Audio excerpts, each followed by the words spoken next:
ಕರ್ನಾಟಕದಲ್ಲಿ ಕೈಕೊಟ್ಟ ಮುಂಗಾರು ಬರದ ಛಾಯೆ. ಮಳೆ ನಂಬಿ ಬಿತ್ತನೆ ಮಾಡಿದ ಅನ್ನದಾತರು ಕಂಗಾಲಾಗಿದ್ದಾರೆ. ವಾಡಿಕೆಗಿಂತ ಕಡಿಮೆ ಮಳೆಯಿಂದ ರೈತರಿಗೆ ಆತಂಕ ಎದುರಾಗಿದೆ. ವಾಡಿಕೆಗಿಂತ ಕಡಿಮೆ ಮಳೆಯಿಂದಾಗಿ ರೈತರಲ್ಲಿ ಆತಂಕ. ಡ್ಯಾಮ್ಗಳಲ್ಲಿ ಕೂಡ ನೀರನ್ನ ಬಿಡಬೇಡಿ, ಕುಡಿಯುವ ನೀರಿಗೆ ಇಟ್ಕೊಳ್ಳಿ ಅಂತೆಲ್ಲ ಹೇಳಿರುವಂತ ಹಿನ್ನೆಲೆಯಲ್ಲಿ ರೈತರು ಬೆಳೆಯನ್ನ ಬೆಳೆದಂತ ರೈತರಿಗೆ ಆತಂಕ. ಮತ್ತು ಒಂದ್ ಕಡೆ ಬೆಳೆಯನ್ನ ಬೆಳ್ಕೊಂಡೇ ಜೀವನವನ್ನ ಮಾಡುವಂತ ರೈತರಿಗೂ ಕೂಡ ಸಂಕಷ್ಟ. ಬರಿದಾಗ್ತಾ ಇದೆ ರಾಜ್ಯದ ಹಲವು ಜಲಾಶಯಗಳು. ಹಂಗೂ ಹಿಂಗೂ ಒಂದು ಸ್ವಲ್ಪ ನೀರು ಬಂತು.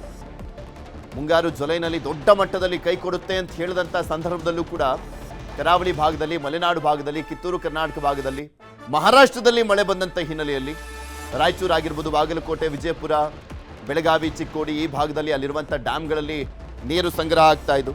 ಅಲ್ಲಿ ಪ್ರಮುಖವಾಗಿ ಕುಡಿಯುವ ನೀರಿಗಂತೂ ಸದ್ಯಕ್ಕೆ ಕೆಲವೊಂದು ಜಿಲ್ಲೆಗಳಲ್ಲಂತೂ ಪ್ರಾಬ್ಲಮ್ ಇಲ್ಲ. ಬಿಕಾಸ್ ಸದ್ಯಕ್ಕಿದೆ, ಕುಡಿಯುವ ನೀರಿಗೆ ಯಾವುದೇ ಪ್ರಾಬ್ಲಮ್ ಇಲ್ಲ. ಆದರೆ ಕೃಷಿಗೆ ಮಾತ್ರ ನೀರಿಲ್ಲ. ಭಾರಿ ಕುಸಿತ ಆಗಿರುವಂಥ ಹಿನ್ನೆಲೆಯಲ್ಲಿ ದೊಡ್ಡ ಸಂಕಷ್ಟ ಇದು. ರೈತರಿಗೆ ಸಂಕಷ್ಟ. ಜಲಾಶಯಗಳಲ್ಲಿ ಕೇವಲ 44% ಮಾತ್ರ ನೀರಿದೆ. ಕಳೆದ ವರ್ಷ ಕಂಪೇರ್ ಮಾಡಿದ್ರೆ 44% ಮಾತ್ರ ನೀರಿರುವಂಥದ್ದು. ಮಳೆ ಆಗದಿದ್ರೆ ಕೃಷಿ, ಕುಡಿಯುವ ನೀರಿಗೂ ಕೂಡ ಸಂಕಷ್ಟ ಎದುರಾಗ್ಬೋದು. ಜಲ ವಿದ್ಯುತ್ ಉತ್ಪಾದನೆಗೆ ದೊಡ್ಡ ಸವಾಲಂತೂ ಎದುರಾಗಿದೆ. ಇದೇ ವಿಚಾರಕ್ಕೆ ಸಂಬಂಧಪಟ್ಟಂತೆ ಹವಾಮಾನ ತಜ್ಞೆ ಆಗಿರುವಂಥ ಲತಾ ಶ್ರೀಧರ್ ಅವರು ಮಾತನಾಡಿದರೆ. ಏನು ಹೇಳಿದರೆ ಕೇಳೋಣ. ಈ ವಾರ ಕರಾವಳಿ ಜಿಲ್ಲೆಗಳಲ್ಲಿ ಸಾಮಾನ್ಯದಿಂದ ಜಾಸ್ತಿ ಮಳೆ ಇರುವ ಸಾಧ್ಯತೆ ಇದೆ. ಉಡುಪಿ ಮತ್ತು ಉತ್ತರ ಕನ್ನಡದಲ್ಲಿ ಅತಿ ಭಾರಿ ಮಳೆ ಬರುವ ಕೂಡ ಸಾಧ್ಯತೆ ಇದೆ. ಅಲರ್ಟು ಇದೆ, ಆರೆಂಜ್ ಅಲರ್ಟ್ ಇದೆ. For the next 4 days we are expecting. And ಉತ್ತರ ಒಳನಾಡಲ್ಲಿ ಬೆಳಗಾವಿ ಜಿಲ್ಲೆ ಸಾಮಾನ್ಯದಿಂದ ಜಾಸ್ತಿ ಮಳೆ, ಭಾರಿ ಮಳೆ ಕೂಡ ಬರುವ ಸಾಧ್ಯತೆ ಇದೆ. ದಕ್ಷಿಣ ಒಳನಾಡಲ್ಲಿ Chikkamagaluru, Shivamogga for the next 2 days. ಆಮೇಲೆ ಕೊಡಗು ಜಿಲ್ಲೆಯಲ್ಲೂ ಕೂಡ ಸಾಮಾನ್ಯದಿಂದ ಜಾಸ್ತಿ, like even intense spell of rainfall, heavy rainfall ಬರುವ ಸಾಧ್ಯತೆ ಇದೆ. ಅದರ್ವೈಸ್ ಉತ್ತರ ಒಳನಾಡಲ್ಲಿ ಮತ್ತು ಬಾಕಿ ಜಿಲ್ಲೆಗಳಲ್ಲಿ ಹಗುರ ಮಳೆದಿಂದ ಸಾಧಾರಣ ಮಳೆ ಬರುವ ಸಾಧ್ಯತೆ ಇರುತ್ತೆ. ಇದೆಲ್ಲದ್ರ ಬಗ್ಗೆ ಇನ್ನಷ್ಟು ಮಾಹಿತಿಯನ್ನ ಕೊಡ್ತಾ ಹೋಗ್ತಾರೆ ನಮ್ಮ ಪ್ರತಿನಿಧಿ ಆಶಿಕ್ ಮುಲ್ಕಿ ನಮ್ಮ ಜೊತೆ ನೇರ ಸಂಪರ್ಕದಲ್ಲಿ ಜಾಯ್ನ್ ಆಗಿದ್ದಾರೆ. ಆಶಿಕ್, ರಾಜ್ಯದಲ್ಲಿ ಮುಂಗಾರು ದೊಡ್ಡ ಮಟ್ಟದಲ್ಲಿ ಹೊಡೆತ ಕೊಟ್ಟಿರುವಂಥದ್ದು. ಹಂಗೂ ಹಿಂಗೂ ಕರಾವಳಿ ಭಾಗದಲ್ಲಿ, ಮಲೆನಾಡು ಭಾಗದಲ್ಲಿ, ಪಶ್ಚಿಮ ಘಟ್ಟದಲ್ಲಿ ಮಳೆ ಆದಂಥ ಹಿನ್ನೆಲೆಯಲ್ಲಿ ಸ್ವಲ್ಪ ಮಟ್ಟಿಗಾದರೂ ಡ್ಯಾಮ್ ತುಂಬಿದೆ. ಬಟ್ ಅದು ಕುಡಿಲಿಕ್ಕೆ ಮಾತ್ರ ಸಾಕಾಗುತ್ತೆ, ಕೃಷಿ ಬೆಳಿಲಿಕ್ಕೆ ಆಗೋದಿಲ್ಲ. ಇದು ಯಾವ ರೀತಿಯ ಮುಂದಿನ ದಿನಗಳಲ್ಲೂ ಇನ್ನಷ್ಟು ಸಂಕಷ್ಟವನ್ನ ತಂದಿಡ್ಬೋದು ಅಂತ?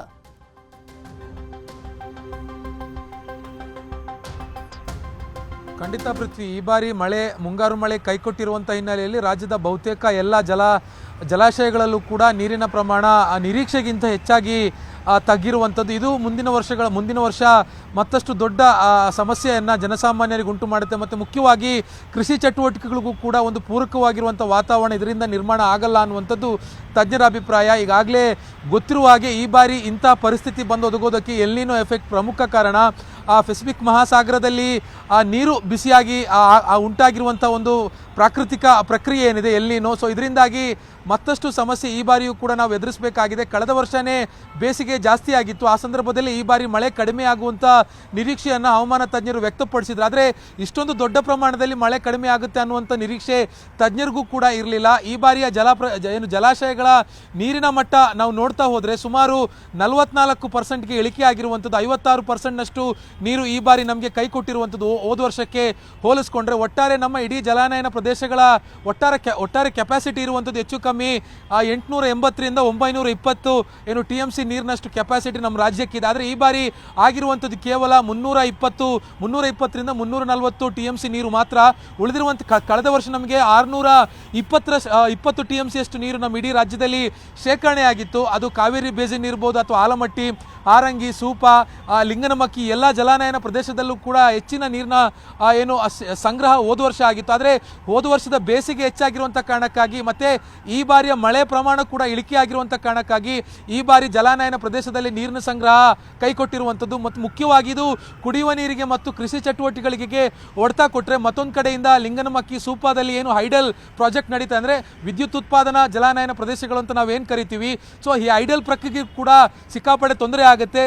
ಏನು ನೀರಿನಿಂದ ಉತ್ಪತ್ತಿ ಆಗುವಂಥ ವಿದ್ಯುತ್ನ ಪ್ರಮಾಣವೂ ಕೂಡ ಮುಂದಿನ ವರ್ಷದಲ್ಲಿ ಕಡಿಮೆ ಆಗ್ಬೋದು. ಈ ವರ್ಷದ ಮಳೆ ಪ್ರಮಾಣ ಹೆಚ್ಚು ಕಮ್ಮಿ 90% ಇಳಿಕೆ ಆಗಿರುವಂಥದ್ದು. ನೀವು ಈಗಾಗಲೇ ಹೇಳಿದಾಗೆ ಪೃಥ್ವಿ, ಆ ಕರಾವಳಿ ಕರ್ನಾಟಕ ಮತ್ತು ಪಶ್ಚಿಮ ಘಟ್ಟದ ಮಲೆನಾಡಿನ ಕೆಲವೊಂದಿಷ್ಟು ಭಾಗದಲ್ಲಿ ಆ ಉತ್ತಮ ರೀತಿಯಲ್ಲಿ ಮಳೆಯಾಗಿದೆ ಅನ್ನುವಂಥದ್ದು ಬಿಟ್ಟರೆ, ಉತ್ತರ ಕರ್ನಾಟಕ ಮತ್ತು ದಕ್ಷಿಣ ಒಳನಾಡು ಪ್ರದೇಶದಲ್ಲಿ ಈ ಬಾರಿ 90ರಷ್ಟು ಮಳೆ ಇಳಿಕೆ ಆಗಿರುವಂಥದ್ದು. ಸೊ ಇದೇ ರೀತಿಯಾಗಿ ಮುಂದಿನ 2 ತಿಂಗಳಲ್ಲಿ ಮಳೆ ಆಗಿಲ್ಲ ಅಂತಂದರೆ ಜಲಾನಯನ ಪ್ರದೇಶಗಳಲ್ಲಿ ನೀರಿನ ಒಳಹರಿವು ಮತ್ತಷ್ಟು ಜಾಸ್ತಿ ಆಗುತ್ತೆ. ಒಳಹರಿವು ಮತ್ತಷ್ಟು ಜಾಸ್ತಿ ಆದರೆ ಮುಂದಿನ ವರ್ಷ ಬೇಸಿಗೆಯಲ್ಲಿ ಮತ್ತಷ್ಟು ಭೀಕರವಾಗಿರುವಂಥ ಬರವನ್ನು ಎದುರಿಸೋದಕ್ಕೆ ರಾಜ್ಯ ಸಿದ್ಧ ಆಗಬೇಕಾಗುತ್ತೆ. ಪೃಥ್ವಿ, ಓಕೆ, ಧನ್ಯವಾದ ಆಶಿಕ್ ನಿಮ್ಮೆಲ್ಲ ಮಾಹಿತಿ.